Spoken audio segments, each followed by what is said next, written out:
तर नमस्कार शेतकरी मित्रांनो, हा बघा हळदीचा प्लांट. हा जवळपास 2 एकरचा हळदीचा प्लांट आहे. याची लागवड जून मध्ये 1 तारखेला आहे. जून 2024 मध्ये 1 तारखेला आहे. आताच्या परिस्थितीमध्ये सर्व शेतकऱ्यांच्या हळदीचे पाने हे बसायला सुरुवात झालेली आहे. हळदीच्या पानाची हे अशा प्रकारे वाळायला सुरुवात झाली, म्हणजे आपल्या शेतकऱ्याच्या भाषेमध्ये म्हणलं तर हळद बसण्यास सुरुवात झालेली. पण ह्या प्लॅन्टमध्ये जवळपास माझ्या छातीच्या लेवलला हळद आहे. हळदीची वाढ व परिपक्वता चांगल्या प्रकारे झालेली आहे. मित्रांनो बघा, पण समृद्ध शेतीला सेंद्रिय शेतीचा हातभार, ह्या वाक्याचा जरा विचारपूर्वक विचार करा.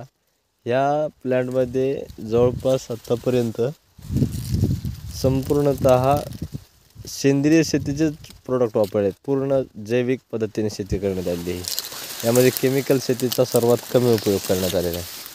हे बघा जवळपास 2 ते 3 वेळेस माती लावण्यात आलेली. 3 वेळेस माती लावून पण हे बघा हळदीच्या शेंगा कशा वर दिसायला. आणि मित्रांनो हे बघा, एका झाडाला जवळपास 6-6, 7-7 फूट आहेत. मित्रांनो हे बघा, हा एक झाड आहे. हे 2 फूट आहे, हे 3, हे 4, हे 5 आणि हे 6 फूट आहे. पहा कुठं पण पाहू शकता तुम्ही मित्रांनो, 6-6 फूट आहे सेंद्रिय शेतीचा प्रयोग. हे बघा, हे 1, हे 2, हे 3, हे 4, हे 5 आणि हे 6. परंतु यामध्ये मित्रांनो सर्वात महत्त्वाचं आहे की म्हणजे हळदीचा कंद. जितका हळदीचा कंद तुमचा हा जाडीला मोठा असेल, तितका हळदीचं भरघोस उत्पादन आपल्याला होऊ शकतं. तर तुम्ही बघू शकता मित्रांनो, हळदीचा कंदाची तुम्हाला जाडी दाखवते. हे बघा, हे हळदीच्या कंदाची जाडी. हे बघा, तुटव्यांची संख्या.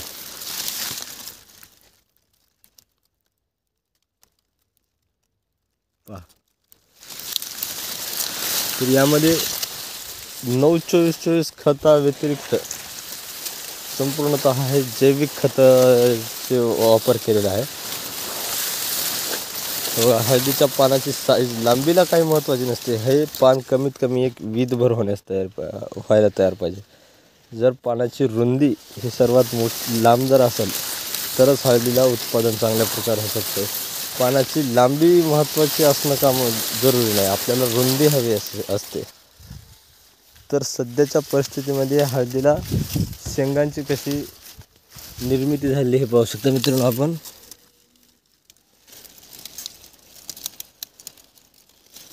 हे बघा, हे हळदीच्या शेंगांची निर्मिती पाहू शकता मित्रांनो. हे 1, 2, 3, 4, 5, 6, 7 आणि ही एकूण 8 शेंगा ह्या जमिनीच्या वर आलेल्या आहेत. तर मित्रांनो हळदीच्या शेंगा ह्या 8 वर आलेल्या आहेत, ते पण जमिनीच्या वर, म्हणजे जेणेकरून खोदलेली हळदीला बाहेर न काढलेलं आहे. जमिनीतच असताना ती 8 शेंगा बाहेर आपल्याला दिसल्या, जेथे ड्रीपद्वारे पाणी दिले आणि त्या ड्रीपच्या पाण्याच्या प्रेशरमुळे त्या शेंगा उघड्या झालेल्या आहेत. तर जमिनीमध्ये त्याच्या दुप्पट प्रमाण असू शकते. 16 शेंगा असू शकते. एका झाडाला समजा 16 शेंग हिलालेले. सेंद्रिय शेतीचं महत्त्व हे आजच्या युगामध्ये अनन्यसाधारण आहे. केमिकल शेतीमुळे, केमिकल आणि अति वापर रसायनामुळे शेतीच्या जमिनीचा पोत हा खराब होत जात आहे. सेंद्रिय शेतीनं हा पोत सुधारण्यास मदत होते. आणि त्याचा एक उत्तम फायदा म्हणजे की तुम्हाला सेंद्रिय शेतीला सर्वात कमी खर्च लागतो आणि जैविक शेतीला सर्वात जास्त. रासायनिक खतं जर घ्यायची म्हणलं तर जैविक खतांच्या दाम दुप्पट किंमत असते त्याची. हे बघा,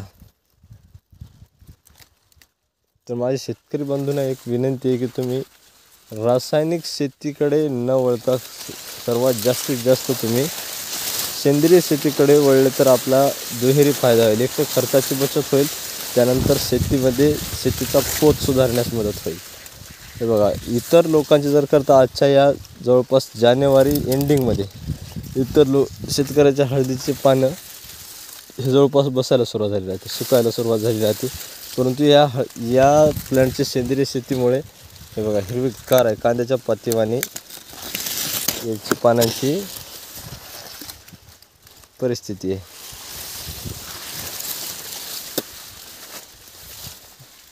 तर माझ्या शेतकरी बंधूंना एकमेव अशी विनंती आहे की तुम्ही रासायनिक शेतीकडे न वळता सेंद्रिय शेतीचा सर्वात जास्तीत जास्त उपयोग करावा व सर्वात जास्तीत जास्त असं उत्पादन घेण्यात यावे.